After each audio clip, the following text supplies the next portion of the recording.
lit le Coran sans tajwid. C'est faux parce que ça, c'est un péché.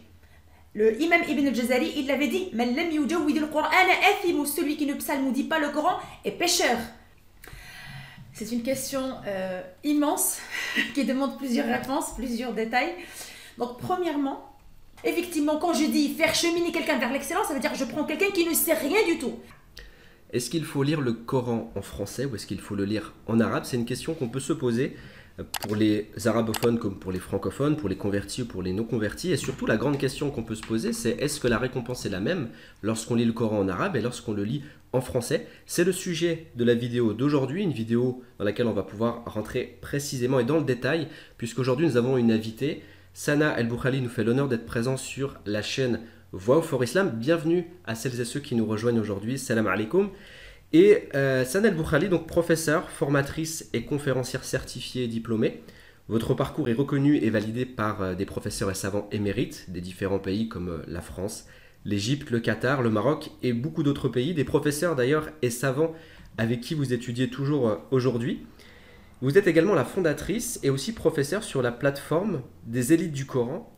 Et avant de rentrer dans le cœur du sujet, la question que j'ai à vous poser et que beaucoup de personnes ont à vous poser également, pourquoi les élites du Coran et pourquoi ce slogan qu'on peut retrouver un peu partout sur la plateforme qui est l'excellence? Wa alaykoum salam wa rahmatullahi wa barakatuh. A'udhu billahi minash shaytanir rajim. Bismillahir rahmanir rahim. Innal hamdalillahi nahmaduhu wa nasta'inu bihi wa nastaghfiruh. ونعوذ بالله من شرور أنفسنا وسيئات أعمالنا من يهده الله فلا مضل له ومن يضلل فلن تجد له وليا مرشدا سبحانك ربنا لا علم لنا إلا ما علمتنا إنك أنت العليم الحكيم سبحانك لا فهم لنا إلا ما فهمتنا إنك أنت الجواد الكريم اللهم يا معلم آدم علمنا ويا مفهم سليمان فهمنا اللهم علمنا ما ينفعنا وانفعنا اللهم بما علمتنا وزدنا علما نافعا رب اشرح لي صدري ويسر لي أمري واحلل عقدة من لساني يفقه قولي ربنا لا تزغ قلوبنا بعد إذ هديتنا وهب لنا من لدنك رحمة إنك أنت الوهاب اللهم إنا نعوذ بك من أن نقول زورا أو أن نغشى فجورا أو أن نكون بك من المغرورين ونعوذ بك من ذلك يا أرحم الراحمين. Premièrement, je vous remercie infiniment de m'avoir invité sur votre plateforme Voix for Islam, une plateforme qui est magnifique, un travail remarquable, excellent. Voilà. Et donc, pourquoi on a choisi les élites du Coran comme nom de la plateforme Les élites du Coran et pourquoi le slogan d'excellence? Tout simplement parce que l'excellence est une nature innée basée sur une sagesse divine. Parce qu'Allah Azza wa Jal, il a dit dans Surat al-Mulk لِيَبْلُوَكُمْ أَيُّكُمْ أَحْسَنُ عَمَلًا, afin de vous éprouver et de savoir qui de vous est le meilleur en œuvre. Et même le prophète Muhammad sallallahu alayhi wa sallam, il avait dit إِذَا سَأَلْتُمُ اللَّهَ فَاسْأَلُوهُ الْفِرْدَوْسِ. Si vous demandez à Allah Azza wa Jal le paradis, demandez-lui le plus haut degré du paradis, Al-Firdaus. De là m'est venue l'idée de nommer ma plateforme Les élites du Coran, parce que le musulman, dans tout acte qu'il va accomplir dans sa vie, il doit chercher l'excellence. L'excellence dans l'adoration, l'excellence dans le comportement, l'excellence dans sa lecture du Coran, l'excellence dans le couple, l'excellence dans tout pour effectivement cheminer vers Allah Azza wa Jal et être le meilleur le jour du jugement, Inch'Allah. C'est pourquoi voilà, j'ai nommé ma plateforme Les élites du Coran comme slogan l'excellence. Justement, j'ai pu voir, j'en profite pour tant qu'on vous a ici là, sur la chaîne Voix for Islam pour vous poser quelques questions. On a parcouru un petit peu la plateforme et ce que j'en ai ressenti, c'est que c'est comme une école dans laquelle on chemine donc vers l'excellence. C'est quelque chose qui est palpable et qui se sent. Et jusqu'où vous allez aller sur cette plateforme? Parce que j'ai vu qu'il y a un tout départ où on peut apprendre à vraiment réciter le Coran avec les bonnes sonorités, avec l'excellence justement, avec cette recherche de bien réciter le Coran. Et jusqu'à où on peut aller? J'ai vu qu'il y avait de la correction de lecture. Et quel projet vous avez avec les élites du Coran? Donc le projet de la plateforme, il est vraiment complet. Il est pas encore fini. Donc on a lancé la méthode Nourania, donc vue autrement et travaillée autrement.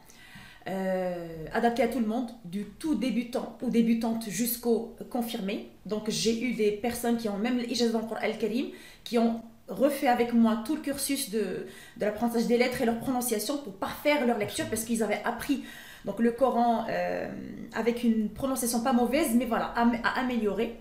Donc comme deuxième niveau et comme deuxième marche, c'est la correction de lecture ou le tajwid théorique, ou bien la correction de lecture. Donc la correction de lecture et le tajwid théorique peuvent être faits en parallèle, mais moi je préfère, comme mes chouïrs m'ont conseillé de faire et comme moi j'ai fait, donc faire le tajwid théorique, et comme troisième étape la correction de lecture qui va un peu on va dedans cette correction de lecture, on va utiliser et ce qu'on a appris comme tajwid pratique dans le Nouraniya et ce qu'on va apprendre dans le tajwid théorique comme tajwid théorique, pour pouvoir les marier, les coupler, pour pouvoir prononcer correctement et comprendre ce qu'on est en train de pratiquer dans la correction de lecture. Donc vraiment, pour que la correction de lecture, elle sera parfaite. Et on pratique correctement et on comprend en même temps le pourquoi du comment de ce qu'on pratique. Et par la suite, passer à l'apprentissage du Coran par cœur. Pourquoi l'apprentissage du Coran par cœur comme quatrième étape? Parce que pour commencer les sciences du Coran, il faut apprendre le Coran par cœur d'abord. Donc pour faire les lectures du Coran, il faut l'apprendre par cœur. Pour apprendre la grammaire arabe, il faut apprendre le Coran par cœur. Pour étudier le dictus coranique, il faut avoir le Coran par cœur. Toutes les sciences du Coran qu'on pourra étudier par la suite, ça demande l'apprentissage par cœur du Coran. Il y en a qui peuvent aller jusqu'aux 60 hizb, il y en a qui peuvent apprendre juste la moitié du Coran, le quart du Coran, c'est pas grave, mais au moins un minimum pour cheminer vers l'apprentissage des sciences du Coran. C'est ce qu'on va travailler par la suite, Inch'Allah, bi'idhnillah, donc sur la plateforme du Coran. Donc après le niveau apprentissage du Coran par cœur, il y aura l'apprentissage, donc l'étude du dictus coranique, Rasm al-Mushaf, il y aura les lectures coraniques pour ceux qui ont appris avec Warsh ou Hafs, il y aura la grammaire arabe sur plusieurs niveaux. Donc la grammaire arabe, c'est une matière qui est immense. Il y a plusieurs chapitres dedans, donc ça sera sur plusieurs niveaux, sur plusieurs étapes. Et aussi, on pourra donc étudier d'autres sciences, Inch'Allah bi'idhnillah. Donc c'est en étude, c'est en étude. C'est en évolution constante. Exactement. C'est ça qui est intéressant dans ce que vous venez de dire, si je peux me permettre, c'est il y a un cheminement logique dans l'apprentissage et c'est des choses qu'on ne retrouve pas souvent. Du moins, surtout dans notre religion, on a tendance à vouloir confondre peut-être l'excellence avec l'exigence, et j'ai trouvé que sur la plateforme il y avait une bonne alchimie entre ces deux termes, ces deux significations, avec un cheminement logique, une pédagogie moderne de ce que j'ai pu voir, et surtout adapté à tout niveau, parce qu'on a tendance à avoir l'impression, et là je parle en tant qu'individu, mais aussi je pense que beaucoup d'hommes et de femmes de la communauté peuvent me rejoindre sur ce sujet, on a tendance à se dire que lorsqu'on va apprendre, on veut tout de suite voir le haut niveau, devenir shir, devenir machin. Alors qu'en réalité, on a chacun un niveau, il faut trouver ce potentiel en chacun de nous. J'ai le sentiment, du moins, de ce que j'ai pu trouver sur la plateforme Les Élites du Coran, que c'est ce que vous aidez vos élèves à faire, c'est trouver leur potentiel et trouver leur rythme, en fait. Et c'est ça qui est très intéressant. Pour ceux qui le souhaitent, j'ai intégré donc dans le lien dans la description de cette vidéo des liens sur votre plateforme pour que chacun puisse vous découvrir. Et on va pouvoir rentrer maintenant dans le vif du sujet, maintenant qu'on sait un petit peu votre votre parcours et pourquoi vous êtes légitime aujourd'hui pour nous aborder des sujets sur l'islam. Donc le sujet d'aujourd'hui, c'est celui que j'ai évoqué tout à l'heure, lire le Coran en arabe et le méditer en français, les obligations autour de ça. Et le but aujourd'hui, c'est d'éclairer vraiment nos frères, nos sœurs qui cheminent vers Allah et qui cheminent vers l'apprentissage de la langue arabe et qui ne l'ont pas. Ils ont cette frustration que j'ai connue aussi, que beaucoup de personnes dans l'équipe, au For Islam et même dans la communauté ont connu, cette frustration de le lire en français, de se dire je perds mon temps parce que je n'ai pas la récompense de la lecture en arabe. Donc c'est une question qui demande une réponse détaillée, et donc on va la détailler. On va commencer par le commencement. Quand on a dit cheminer vers l'excellence, c'est du débutant jusqu'au confirmé, jusqu'au élève confirmé, al-talib al-muntahi. Et du coup, puisque nous sommes différents, nos cheminements dans notre vie sont différents, nos apprentissages sont différents, nos cumuls sont différents, nos cultures sont différentes. Et du coup, donc l'apprentissage de la langue arabe pour lire le Coran al-Karim ou du tajwid pratique, je précise bien le tajwid pratique parce qu'il y a une grande différence entre le tajwid pratique et le tajwid théorique et je vais expliquer par la suite. Donc, cheminer avec le tajwid pratique vers le Coran al-Karim. Donc c'est adapté à tout le monde. Nous sommes tous intelligents, nous sommes tous compétents, parce qu'Allah nous a créés d'office comme ça. Il ne faut pas se mépriser et dire c'est pas fait pour moi ou je ne pourrais pas le faire. Si nous avons tous des capacités, nous sommes tous et toutes intelligents et intelligentes, et donc il faut juste savoir et évaluer ce qu'on a aujourd'hui, notre possible et notre disponible, via lequel on pourra commencer. Et ça demande un professeur qualifié qui pourra nous évaluer et nous dire donc, bon, maintenant, toi, aujourd'hui, tu as ça.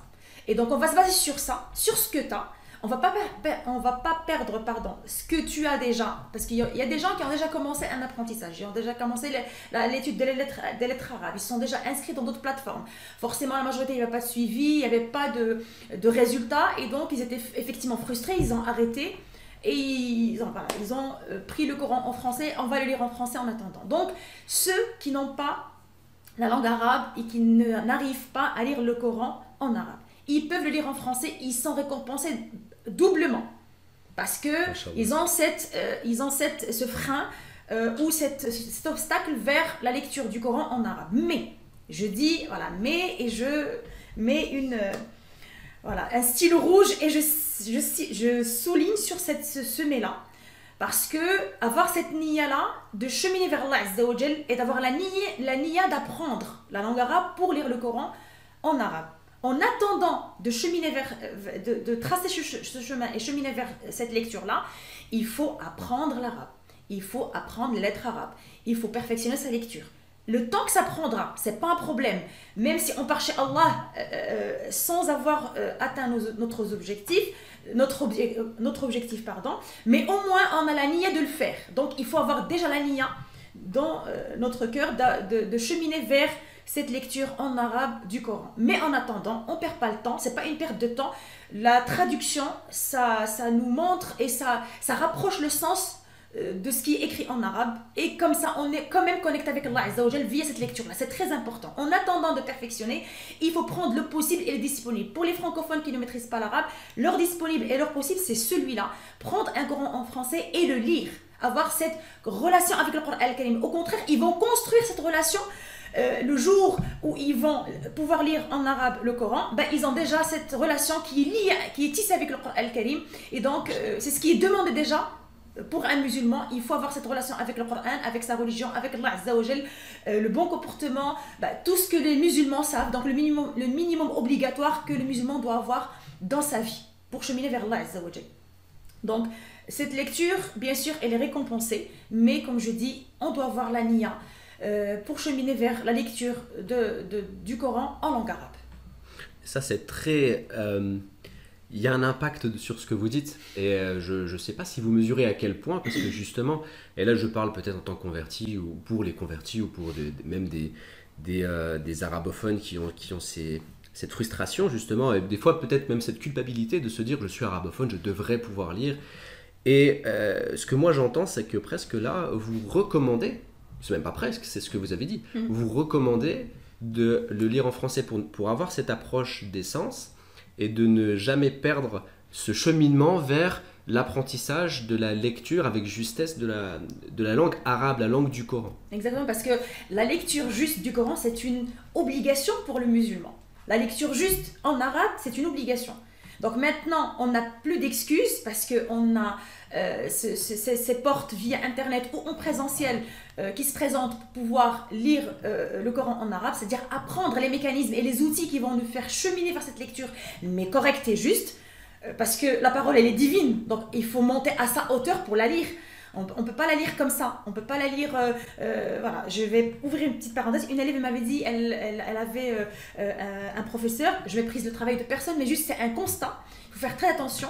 Il leur a appris l'arabe et il a connecté cet apprentissage de langue arabe avec le Coran. Il leur a dit, c'est pas grave, lis le Coran sans tajwid. C'est faux parce que ça, c'est un péché. Le imam Ibn al-Jazari, il l'avait dit, celui qui ne psalmodie pas le Coran est pécheur. Il l'a dit. Et Imam al-Jazari, il n'était pas que un imam dans le tajwid, il était un imam, un érudit dans plusieurs domaines. Donc quand il l'a dit, il l'a pas dit comme ça. Celui qui ne psalmodie pas la parole divine est pécheur. Donc c'est pour ça que j'ai dit, il faut avoir la niya. Au moins on limite la casse devant Allah Azza wa Jal. Donc au moins la niya, en attendant de cheminer. Ça prendra toute votre vie, c'est pas grave, c'est un projet de vie. Même si tu auras le projet de vie, lire le Coran en entier en arabe durant toute ma vie, c'est pas grave. Allah il voit ce qui est dans notre cœur. Et Allah il l'a dit dans son Anfal. Si c'est un khair dans vos cœurs, il va vous donner du khair. Donc cheminez, juste ayez la niya, la bonne niya pour lire le Coran al-Karim, pour cheminer vers le Coran al-Karim, même pour ceux qui se précipitent à apprendre par cœur le Coran al-Karim comme ça, sans méditer, sans vivre, sans goûter ces lettres, ils vont rentrer dans un mur un jour parce que finalement c'est pas pour Allah. C'est pour qu'on dise qu'on a appris, qu'on a tout le Coran par cœur, qu'on a la ijaza, qu'on a ceci, qu'on a cela. Et ça c'est dangereux, ça agit sur le nefs, sur l'ego, ça agit sur ton vrai cheminement vers Allah, vers ta relation avec la parole divine, vers la mise en œuvre de ce que tu lis. Parce que ça ne sert à rien de lire correctement et d'apprendre correctement et de ne pas pratiquer ce qui est dans le Coran al-Karim. Ça ne sert à rien de lire, de méditer et de mentir et de se comporter mal avec ses parents et avec son épouse avec ses enfants et ainsi de suite. Donc tout est lié, tout est lié. Donc on part d'un point, regardez où on est arrivé. Donc c'est un tout, l'islam c'est un tout. Il faut voir avec un œil, avec le long terme. Même si je passe toute ma vie à lire le Coran al-Karim et à perfectionner ma lecture, c'est pas grave, c'est un projet de vie. À l'apprendre par cœur, c'est pas grave, c'est un projet de vie. Le temps que ça prendra, mais cheminer correctement. Voilà. C'est ça, donc presque ce que moi j'entends là, c'est que ce mot fort que vous utilisez, donc le projet de vie, c'est que à la base la première marche en fait, c'est réussir à se remettre en question et se dire finalement quelle intention je mets dans mon cheminement vers Allah, donc quelle intention je mets dans mon apprentissage du Coran, qu'est-ce que je veux? Est-ce que je veux apprendre le Coran en 6 mois ou est-ce que je veux apprendre une sourate à la perfection pour pouvoir plaire à Allah? C'est ce que j'entends. Je pense avoir bien compris le sens. Moi j'ai parlé en général, ça c'est un message pour tout le monde. Si on veut personnaliser, c'est bien de mettre des objectifs. Par exemple, je connais mes capacités, je sais que je peux l'apprendre en 1 an et demi. Je mets un projet, c'est un projet. Hein. C'est comme si vous allez acheter une voiture, si vous allez acheter une maison, vous faites une étude de marché, vous allez faire le tour des agences pour voir les quartiers, le prix. Tout. Le Coran c'est la même chose. C'est un projet. Je m'assois, une feuille, un stylo et je trace. Mon objectif, c'est celui-là. Et comment je vais le travailler? D'abord, choisir un professeur qualifié, dégager du temps pour ce beau projet, parce que ça demandera du temps, limiter ou diminuer les heures de sommeil pour se réveiller tôt, parce que le meilleur moment pour l'apprendre, c'est d'avant et après le fajr. Donc, chaque décision qu'on va prendre dans notre vie, ça nécessite des sacrifices. Et le Coran, c'est le plus beau projet qu'on pourra avoir dans notre vie. Donc, il faut s'asseoir et travailler ce projet-là, se fixer des objectifs. Et c'est ça, parce que nous, on se connaît nous-mêmes. Parce que nous, on va faire appel à quelqu'un d'autre pour faire tracer ce projet avec nous ou le programme avec nous. C'est faux, c'est toi. Il faut s'asseoir et se dire, devant un miroir, qu'est-ce que je veux? Je vais apprendre le Coran al-Karim, très bien. Eh bien, c'est un projet. Je m'assois, je prends une feuille. Ce projet-là, il nécessite quoi? La première chose, d'abord la bonne niya, je la prends pour qui? Pour Allah, très bien. Et donc, premièrement pour Allah. Donc, le premier obstacle que j'aurai, c'est le temps.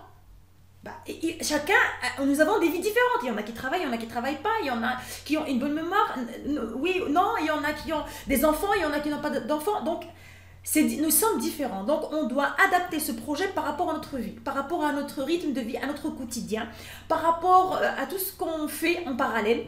Et du coup, on va dégager ce temps-là par rapport à ce qu'on a, pour que ça n'impacte pas au début notre vie. Parce qu'on ne peut pas venir et tout enlever pour faire ça, c'est impossible. Vous allez lâcher l'affaire au bout d'1 semaine ou 2 semaines, au maximum 1 mois. Il faut commencer un petit peu, dégager un petit peu de temps. Déjà, faire ce qu'on doit faire nous en tant que élève qui va apprendre le Coran al-Karim. Donc déjà, dégager du temps. Préparer l'environnement propice chez soi pour pouvoir l'apprendre par cœur. Donc, aménager un petit coin pour le Coran al-Karim. Choisir un Coran dans lequel je vais apprendre ce que je veux. Comme vous avez dit, mon frère. Donc, il y en a qui vont apprendre juste 1 sourate, 2 sourates, la moitié du Coran, tout le Coran. Ça dépend de nos objectifs. L'apprentissage par cœur, il n'est pas obligatoire. fard kifaya. Donc si une partie des musulmans le font, donc ça, le reste, ils ne sont pas obligés de le faire. Mais la lecture juste, c'est obligatoire. Donc l'apprentissage par cœur, par exemple, c'est pas obligatoire. Donc je peux apprendre ce que je veux du Coran. Mais le mieux, pour moi, le meilleur cheminement, c'est d'apprendre des 60 hizb par cœur. Le temps que ça prendra, mais ça dépend des objectifs de chacun. Donc si je veux l'apprendre par cœur, tout le Coran par cœur, eh ben je dois travailler mon projet et adapter mes objectifs par rapport à ce que je vis. Et de là, je vais cheminer. Et donc, le troisième conseil, c'est choisir un professeur qualifié. C'est lui qui va déjà t'évaluer, voir ton nez où. Est-ce que tu as fait le tajwid pratique, le tajwid théorique? Est-ce que tu lis déjà correctement le Coran al-Karim? Si tu satisfais si tu as réussi ces 3 étapes-là, à ce moment-là, il va te dire, voilà, je te fais un programme suivant ce que tu vis. Parce qu'il doit savoir, tu es marié, pas marié, tu as des enfants, pas, tu travailles, pas. C'est à partir de là qu'il va te faire un programme personnalisé, adapté à tes compétences, adapté à ta vie, adapté au temps que tu as dégagé. Et à partir de là, donc tu vas suivre avec ce professeur-là. Ce que les savants conseillent, c'est qu'il ne faut pas changer de Coran, de professeur, de place, jusqu'à ce que tu termines ton objectif. Tu as décidé d'apprendre le Baqara, Surat al-Baqara par cœur, très bien. Et bien, ça va prendre par exemple 3 ou 4 mois. Et bien, ces 3 ou 4 mois, le même endroit, là où j'apprends mon Coran, je ne le change pas. Le même professeur, le même Coran, je ne le change pas jusqu'à ce que je finis cet apprentissage-là. Parce que si je change un de ces éléments-là, je vais traumatiser ma mémoire. Parce que là, tout ce qu'on apprend, tout ce qu'on fait, la mémoire, elle le capte et elle le prend. Si tu le fais n'importe comment au début, tu vas le traumatiser. Si tu le fais, ça dépend de comment tu vas le faire. Donc ça va un peu chambouler ta mémoire. C'est intéressant parce que vous parlez de mémoire comme un être humain, un être vivant, un ami presque. Ben c'est ça. Qu'il faudrait entretenir du coup. Exactement. Ah oui, oui. Et donc on est... et ça aussi, ça a je pense, un impact dans la communauté, c'est le contexte de vie. Parce que des fois, on peut voir son voisin et peut-être l'envier parce qu'il a le Coran, parce qu'il récite bien, machallah. Et du coup, on se dit, je veux avoir la même chose que lui. Mais en fait, au final, ce qui n'est pas intéressant, enfin, ce qui n'est pas important, c'est la finalité. Parce qu'au final, si à la fin de sa vie, on n'a pas réussi à apprendre tout le Coran, c'est pas dramatique. À partir du moment où on a eu ce cheminement de dégager un temps de qualité au quotidien vers le cheminement d'Allah. Exactement. Ok, donc maintenant qu'on a placé le décor, on a un petit peu les bases de se dire, ok, on peut le lire en français, on a doublement les récompenses, et ça je l'ai retenu à partir du moment où on est toujours dans ce cheminement d'aller vers la lecture du Coran en arabe avec l'excellence. J'utilise ce mot parce que c'est un mot qui revient souvent sur votre plateforme. Et maintenant, la grande question c'est comment faire pour aller vers la lecture du Coran en arabe avec la bonne sortie des lettres. D'accord. Donc, pourquoi ce mot qui se répète? Parce que c'est la recommandation du prophète sallallahu alayhi wa sallam. Même il a dit celui quiconque accomplit un acte, qu'il l'accomplit avec excellence. Donc déjà, de là, moi, ça m'est venu le nom et le slogan de la plateforme. Donc, comment faire? On est débutant, on a un niveau intermédiaire, on est excellent, on apprend jusqu'à notre mort. L'apprentissage, il ne s'arrête jamais. Moi, je suis toujours en train d'apprendre.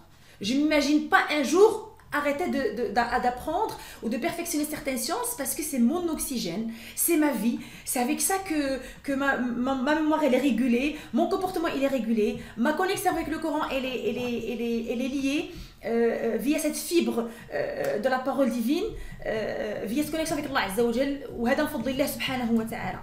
Et les savants ils disent, de là on va... Moi, ma motivation, je l'ai appris de là.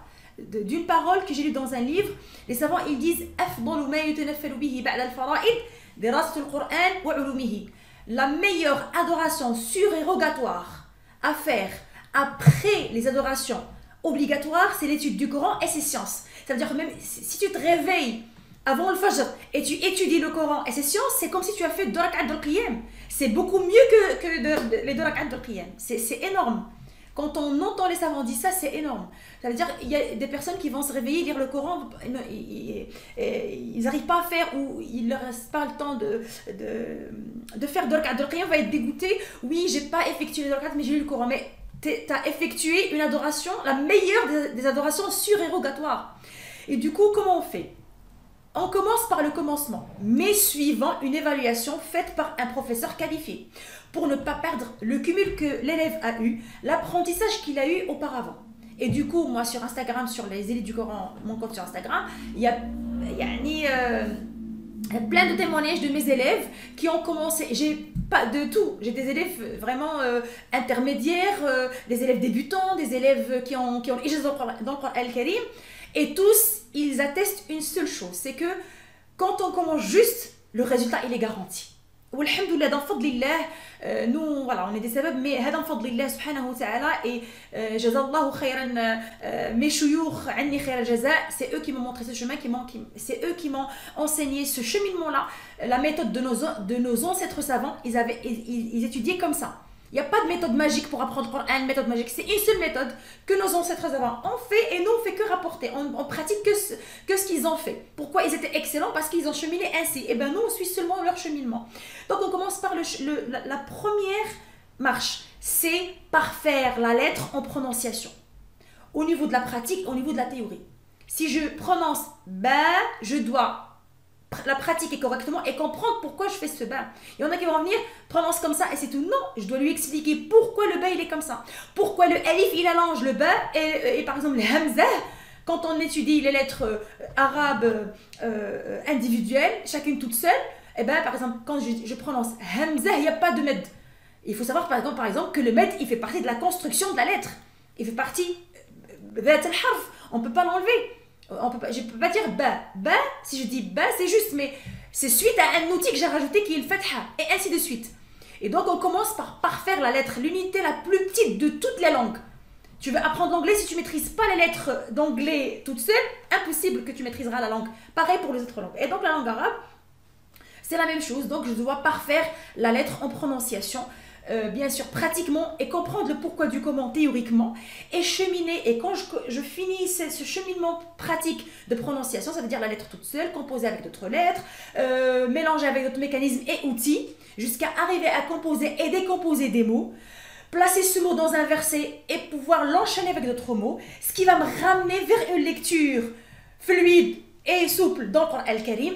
Et bien sûr, à force d'enchaîner cette lecture verset après verset, sourate après sourate, et ben je vais acquérir une lecture fluide et souple dans le Coran al-Karim, ce qui va rôder un mécanisme dans mon cerveau, l'apprentissage par cœur. Parce que forcément, quand je répète plusieurs fois ma lecture, la mémoire elle est en train d'enregistrer. Le jour où je déciderai d'apprendre par cœur, le verset il est déjà répété dans ma tête, je vais juste répéter pour l'apprendre par cœur. Et ainsi de suite. Et le cheminement, il est du tout débutant au débutant jusqu'au confirmé. Il faut, comme je dis, le secret, il n'est pas dans les méthodes, il n'est pas dans ce qu'on a maintenant. Il est dans le professeur. Est-ce que nous avons des professeurs qualifiés ou pas? Est-ce que nous cheminons avec des personnes qui vont nous ramener vers un suicide pédagogique ou pas? Parce qu'il n'y a pas que la science, il y a aussi la pédagogie qui doit suivre.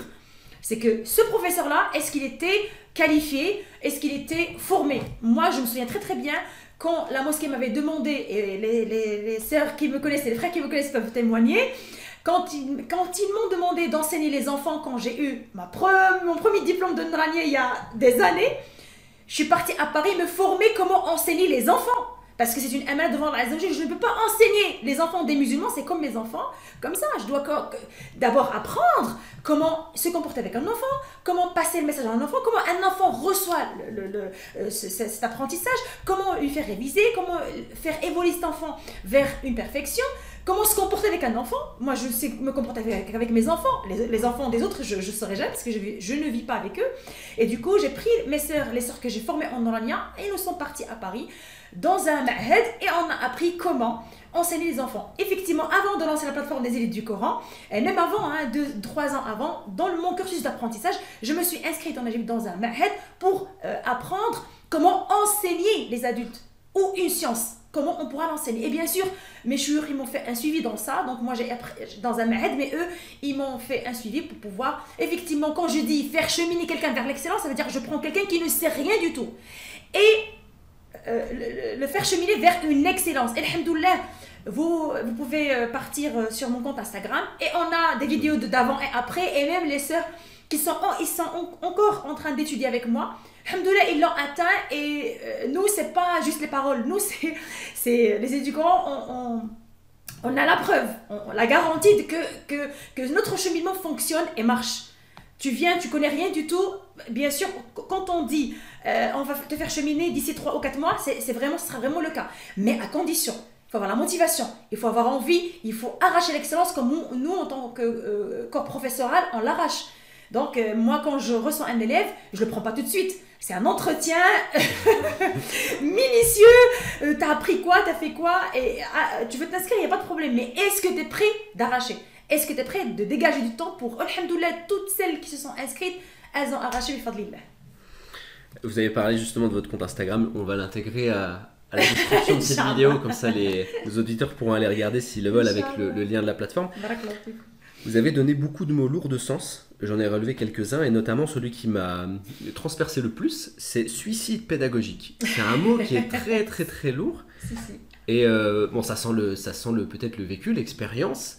Ce serait intéressant que vous en disiez peut-être plus de mots dessus, et avant ça, j'ai mis en lien donc le fait de parler de suicide pédagogique avec la pédagogie moderne que vous évoquez beaucoup sur la plateforme, les élites du Coran. Oui, c'est vrai. Et en même temps, vous nous avez dit que la pédagogie, il n'y a pas de méthode miracle. Donc en réalité, on prend simplement ce que les pieux prédécesseurs faisaient. Exactement. Et on suit le cheminement qu'ils avaient eux-mêmes suivi. Donc c'est intéressant l'approche de dire que la pédagogie, elle est moderne, alors qu'en réalité, la modernité, c'est de reprendre ce que nos prédécesseurs faisaient, tout simplement. C'est tout. Et donc, revenir sur le principe du suicide pédagogique. Moi, quand j'entends suicide pédagogique, j'entends une catastrophe sociale et une catastrophe aussi religieuse. Oui, on peut dire ça comme ça. Moi, c'est un mot comme mon cher m'avait dit. Le suicide pédagogique, c'est quoi? C'est que quand on commence mal, ça veut dire on ne prend pas le temps de voir et de choisir celui qui va nous enseigner. Comme le grand imam Ibn Sina l'avait dit, la science est une religion. Regardez sur qui vous apprenez votre religion, votre science. Et c'est comme le professeur, il choisit ses élèves, et les élèves aussi, ils doivent avoir cette capacité, et j'ai pas les mots, en fait, cette capacité et ce réflexe de choisir un bon professeur. Et moi, j'ai reçu beaucoup de questions, mais comment on le fait? Comment moi j'ai fait? Moi, j'ai fait 2 rak'at de l'istikhara, j'ai posé des questions, voilà, par rapport à ce que je veux. Moi, par exemple, je veux apprendre la grammaire arabe. J'ai cherché, j'ai demandé à plein de professeurs qui sont spécialistes dans la grammaire arabe. Ils m'ont dit, il y a un début. Tu commences par exemple, Al-Ajurrumiya, puis après tu fais Tuhfa Saniya, après tu fais Qatra al-Nada, tu peux partir étudier l'Elfiya.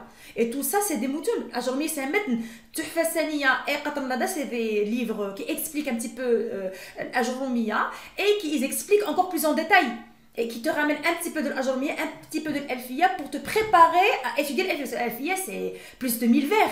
C'est un matn qui est lourd. Il demande un certain niveau. Et pour cheminer ainsi, il a fallu que je fasse une étude de marché pour voir comment je peux cheminer vers... Ah bah oui, c'est comme ça. Hein. Pour cheminer vers cet apprentissage-là. Je sais très bien dans ma tête que ça prendra du temps. Que ça demandera de la motivation. J'ai, machallah, 3 filles. C'est une grande responsabilité. J'ai aussi un foyer. Je dois le tenir debout. Effectivement, faire cheminer mes filles aussi vers une excellence.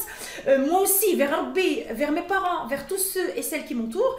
Et du coup, dégager du temps avec tout ce que je faisais pour ça.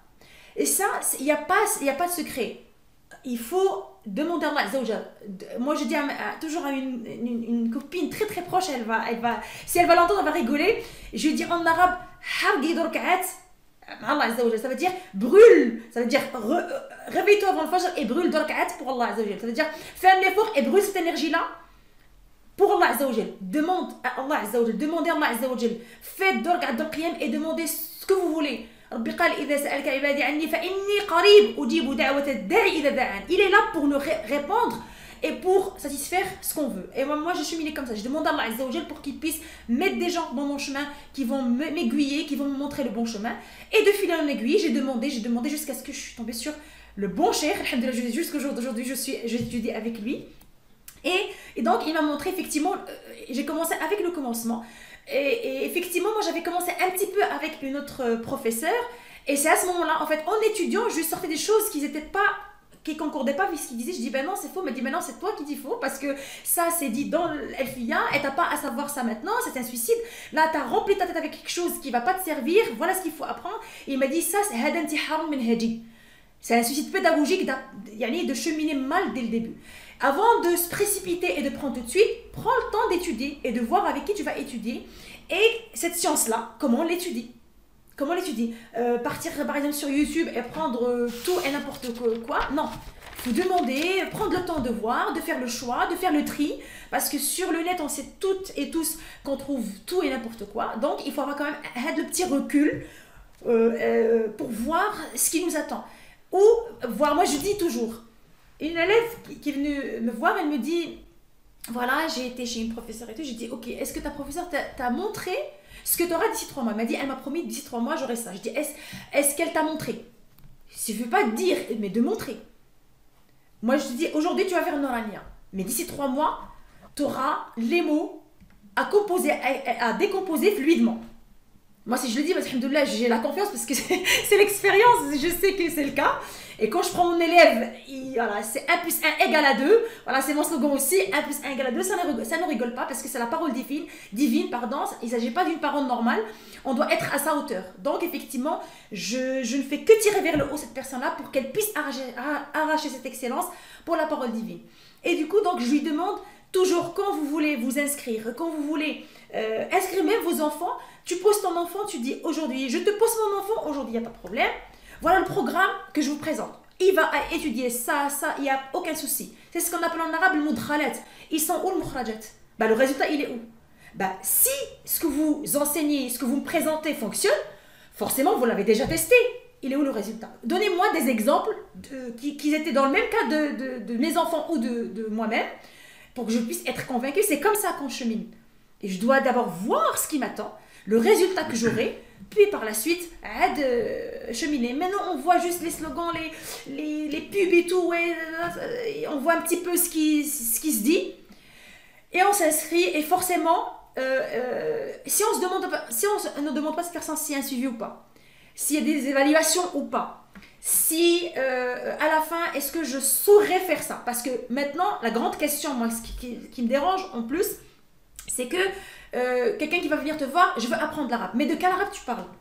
Un arabe qui va te ramener vers étudier Sharia en arabe ou la théologie musulmane en arabe, un arabe qui va te ramener vers le Coran, un arabe qui va te ramener pour lire des textes en arabe, c'est de quel arabe on parle? Maintenant, il faut reformuler correctement. Je veux apprendre l'arabe pour lire le Coran. Le professeur, dans sa tête, il sait de quoi ça s'agit. Par exemple, pour moi, si quelqu'un il me dit pour le Coran, pour moi, la première marche, c'est le Nouraniya. Après le tajwid théorique, après la correction de lecture, et après, ce sera l'apprentissage du Coran par cœur. Pour ceux qui veulent la grammaire arabe, donc pour moi, dans ma tête, c'est des gens qui ont déjà fait le tajwid, qui savent déjà lire en arabe, qui ont déjà un arrière-plan qui est clair, ça veut dire je sais lire l'arabe, après je fais la grammaire arabe. On n'apprend jamais la grammaire arabe, et nous on n'a pas encore, je ne lis pas fluidement la langue arabe, parce que la grammaire arabe c'est des règles. C'est des règles qui ne vont pas forcément me faire cheminer vers le Coran al-Karim. La grammaire arabe, elle va m'aider à comprendre les mots en arabe pour comprendre la parole divine. C'est une étape. Pourquoi moi, dans la plateforme, je l'ai mis en 5e étape, en 4e ou 5e étape, parce que tu n'es pas obligé. Tu n'es pas obligé de comprendre en arabe ce qu'Allah veut de toi tout de suite. Il y a les traductions, il y a les tafsirs en français. Pour les francophones, cheminez ainsi. Lisez la traduction du Coran ou bien le tafsir en français pour comprendre ou vous rapprocher le sens de ce qu'Allah veut dire dans ce verset-là. Mais partir étudier la grammaire, parce qu'il faut peser ces mots, hein, c'est des mots différents, étudier la grammaire arabe pour le Coran, ça va te servir absolument à rien. Parce que la parole déjà, le mot en arabe, il n'est pas fluide dans ta bouche. Donc il faut d'abord cheminer vers un apprentissage de langue, pas de grammaire, de langue arabe. Un apprentissage de langue arabe, soit via Nouraniya, soit il y a d'autres méthodes hein, qui aident à lire la langue arabe pour lire le Coran al-Karim. Et par la suite, quand tu auras la parole divine fluide et souple dans ta langue, à ce moment-là, tu peux cheminer vers un apprentissage de la grammaire arabe. Et du coup, ce que moi j'ai entendu par rapport à la question en fait de base qui est comment faire au final pour pouvoir trouver le professeur, pour pouvoir trouver le professeur qui vraiment correspond à notre contexte de vie, et qui s'adapte aussi, qui est aussi compréhensif sur certaines choses, peut-être notre vie en France, ou voilà, tous ces points-là qui sont aussi importants. Ce que je retiens principalement, et ce qu'on oublie, c'est les doigts, en fait. C'est le fait de demander à Allah. La première chose. Des fois, et je parle pour moi-même avant tout, tendance à passer les causes mondaines avant les causes divines. Demander à Allah avant de faire les démarches dans ce bas monde. C'est ça. Donc, pour faire un résumé à moins que vous avez peut-être d'autres choses à rajouter sur ce que vous avez évoqué aujourd'hui. Par rapport au sujet d'aujourd'hui, c'est tout ce qu'on pourra dire par rapport à cette lecture en arabe, comment cheminer vers cette lecture en arabe. En attendant, il faut le lire en français, mais avoir la niya pour pouvoir cheminer vers cet apprentissage de langue arabe ou de tajwid ou de parfaire la lecture du Coran, le psalmodier. À atteindre cet objectif-là, il faut avoir cette niya-là pour atteindre cet objectif-là. Cheminez comme vous le souhaitez. Aujourd'hui, c'est vrai, on parle des élites du Coran, mais voilà, il y en a plein, il faut juste savoir choisir le bon professeur, comme tu dis, qui va comprendre le contexte, parce qu'il y a des fois, on part choisir des professeurs dans d'autres pays. Moi, je l'ai fait parce que je suis arabophone et francophone, donc j'ai étudié toutes mes études en arabe, donc pour moi, il n'y avait pas de problème, il n'y avait pas de souci, mais il y a des francophones qui partent étudier dans d'autres pays. Forcément, ils ne connaissent pas notre vie, notre quotidien, nos lacunes, nos obstacles.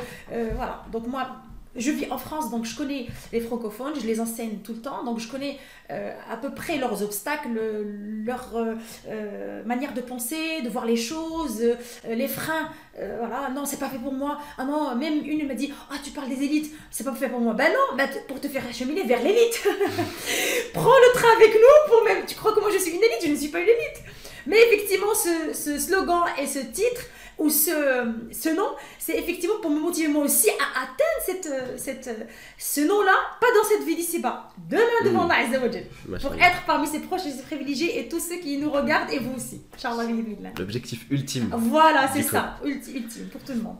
Donc pour faire un très court résumé, et donc la dernière phrase que j'ai retenue de ce que vous avez dit, il faut lire le Coran en français. À partir du moment où on a ce cheminement d'aller vers l'apprentissage de la lecture en arabe, et le point très important, c'est de choisir son professeur. Comment choisir un professeur pour nos enfants? Comment choisir quelqu'un qui va nous enseigner la vie finalement? Donc cette importance-là pour avoir quelqu'un qui comprend notre contexte, qui est aussi capable de s'adapter par rapport à notre vie et par rapport à notre potentiel, et faire naître le vrai potentiel qu'on a en nous, et que bien souvent on a tendance à mépriser. C'est l'un des premiers mots que vous avez dit au début de cette interview, et qui est aussi très intéressant. Une question à vous, dernière question à vous poser. Si nos auditeurs posent des questions en commentaire de cette vidéo, est-ce que vous acceptez d'y répondre? Ah, bien sûr, avec plaisir. Ok, bon, c'est à porte ouverte, tout le monde peut laisser des questions. Avec plaisir. Sur tous les sujets de l'islam? Ouais, il n'y a pas de problème. Et ben dans ce cas... Sauf la jurisprudence, parce que c'est propre à chacun. D'accord. Ça, les auditeurs et les auditrices, ils doivent savoir une chose très importante. C'est un conseil que je donne à moi, la première, que mes chouïrs m'ont donné. Jamais on pose une question en jurisprudence, une question en public, parce que la réponse elle est réservée qu'à cette personne-là, parce que nous sommes différents et différentes, et ça ne sera pas adapté à tout le monde. Il y en a qui vont prendre cette réponse et l'utiliser eux-mêmes. Donc tout ce qui concerne le Coran et ses sciences, marhaban, je répondrai avec plaisir, mais les questions de jurisprudence en plein public, c'est impossible. Je ne veux pas te pécher. Okay.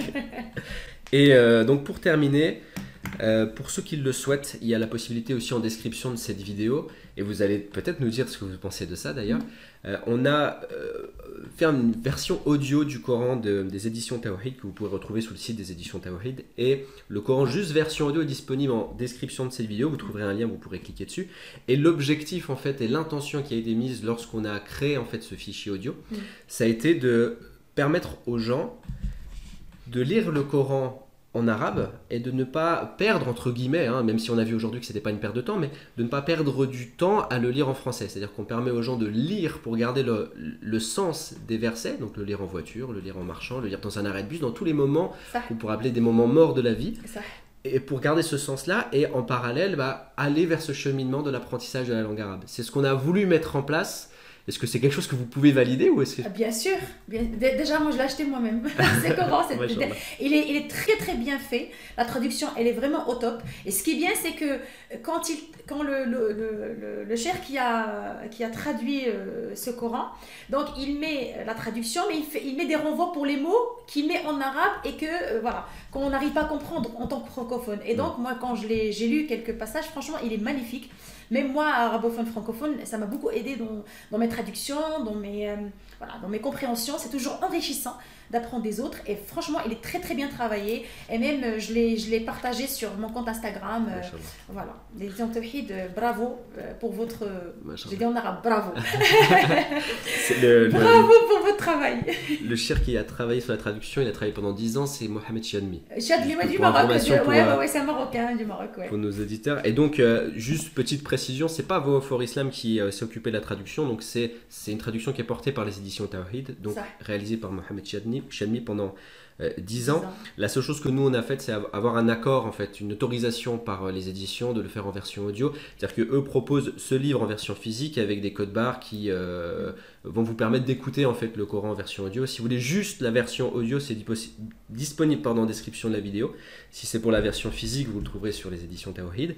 Et pour terminer, je le rappelle, le lien de votre plateforme, donc les élites du Coran, est disponible en description de vidéo pour tous ceux qui veulent faire cette démarche de projet de vie, de cheminement vers Allah. On vous les laisse entre vos mains.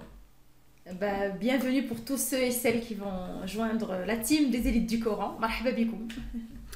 Barakallahu fiki, Sana El Boukhali, pour avoir accepté d'être présent sur la chaîne YouTube Voix for Islam. Et si d'ailleurs, là je m'adresse aux auditeurs, aux auditrices, si ce format de vidéo vous plaît, n'hésitez pas aussi à le dire en commentaire.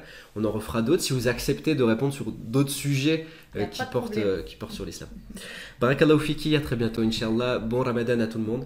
À très bientôt, Inch'Allah. Barakallahu fikoum de m'avoir invité. C'est un honneur pour moi de passer sur votre chaîne. Et hafidhakumullah wa jazakum khayran. Aqulu qawli hadha wa astaghfirullah li wa lakum.